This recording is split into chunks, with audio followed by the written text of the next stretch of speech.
Fashion studio, root touching studio இந்த 2மே இணைஞ்சு தயாரித்த படம் தான் மகாராஜா.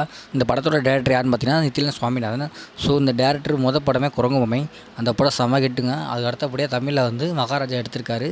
இந்த படத்தில் பார்த்தீங்கன்னா விஜய் சேதுபதி, அனுராக் காசிப், அபிராமி, அருள்தாஸ், மணிகண்டன், நட்டு சார், பாரதிராஜா சார், சிங்கமொழி போன்ற பிரபலங்கள் நடிச்சிருக்காங்க. ஸோ எல்லா நடிகர்களும் நடிச்சிருக்காங்க மட்டும் சொல்ல முடியாது, போட்டி போட்டு நடிச்சிருக்காங்க. ஒவ்வொருத்தரும் ஒவ்வொரு சைட்லேருந்து அவங்க கேரக்டரை நல்லா ஸ்க்ரோல் பண்ணியிருக்காங்க. அவர் விஜய் சேதுபதி சார்லாம் ஒரு கட்டத்தில் கம்ப்ளைண்ட் கொடுக்க வருவார். ஸோ குப்பை தொட்டி காணான்னு சொல்லி, லட்சுமி காணான்னு சொல்லி சொல்லும்போது அந்த பாடி லாங்குவேஜஸ், ஃபேஸ் ரியாக்ஷன் பார்த்தீங்கன்னா அவ்வளோ சூப்பராக இருக்கும். கிளைமேக்ஸில் பார்த்தீங்கன்னா அவர் ஃபேஸ் பார்த்தீங்கன்னா அவ்வளோ சூப்பராக, அந்த ஃபேஸ்லேயே அழகாக அவர் அந்த என்ன சொல்ல வரான்னு கணிச்சிடலாம், அந்த மாதிரி நடிச்சிருப்பார்.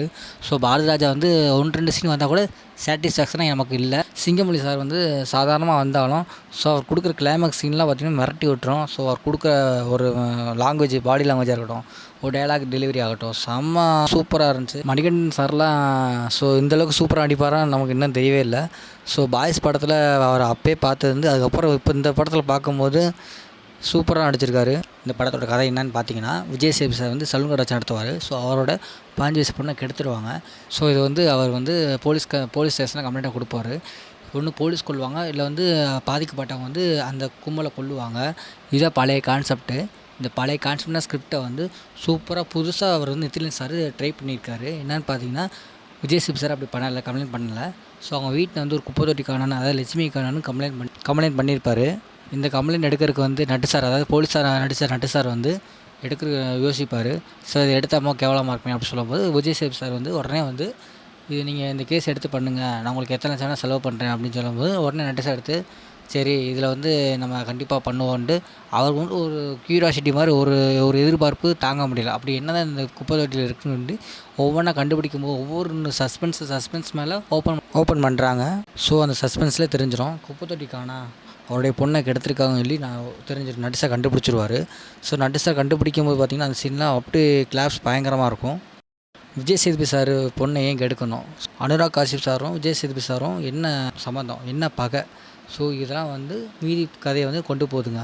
ஸோ விஜய் சேதுபதி பொண்ணு அவரோட பொண்ணே இல்லைங்க, அது அந்த வில்லன் டீமோட அனுராக் காசிப் சார் இருக்கார்ல அவரோட பொண்ணாக இருப்பாங்க. ஸோ அது அவருடைய பொண்ணு தான் சொல்லி ஒரு சில அடையாளங்களை வச்சு கண்டுபிடிப்பார். ஸோ பொண்ணுக்கு இப்படி ஒரு தீங்கு செஞ்சிட்டோமே, கெட்டது பண்ணிட்டோமேனு அவர் நினச்சி வருத்தப்பட்டு அழுகும்போது ஸோ நம்ம கண்ணிலையும் கண்ணீர் வரும். அவர் டாப்லேருந்து அப்படியே கும்பிட்ட மாதிரி, அதாவது மாடியிலேருந்து வருத்தப்பட்டு அழுதுகிட்டு அப்படி சாய்வார் பார்த்தீங்களா, சாஞ்சி அப்படி டம்முன்னு விழுவார். அதுக்கு முன்னாடி சீனில் தான் அந்த பொண்ணு நடந்து போகிற காலடி தடம் இருந்திருக்கும். அந்த காலடி தடத்தில் இவருடைய ரத்தம் போகும்போது ஸோ அந்த சீன்லாம் பார்த்திங்கன்னா அவ்வளோ டச்சிங்காக இருந்துச்சு. ஸோ எமோஷ்னலான சீனுங்க அதெல்லாம். ஸோ நல்ல சஸ்பென்ஸான ஒரு படம் பார்க்கணுன்னு நினச்சிங்கன்னா குடும்பத்தோடு பார்க்கலாம். ஸோ அவ்வளோ சூப்பராக வந்திருக்கு படம். நித்திலன் சார் அவ்வளோ அழகாக எடுத்திருக்காப்புல. ஸோ குடும்பத்தோடு கொண்டாட வேண்டிய படங்க. ஸோ இப்போ உள்ள ஒரு ஜென்ரேஷனுக்கு ஒரு மெசேஜ் கொடுக்குற படம். ஸோ இந்த படம் விஜய் சேதுபதி சாரோட 50வது படங்க. ஸோ ஒரு யதார்த்தமான கதை, அவர் அழகாக நடித்து கொடுத்துருப்பாரு.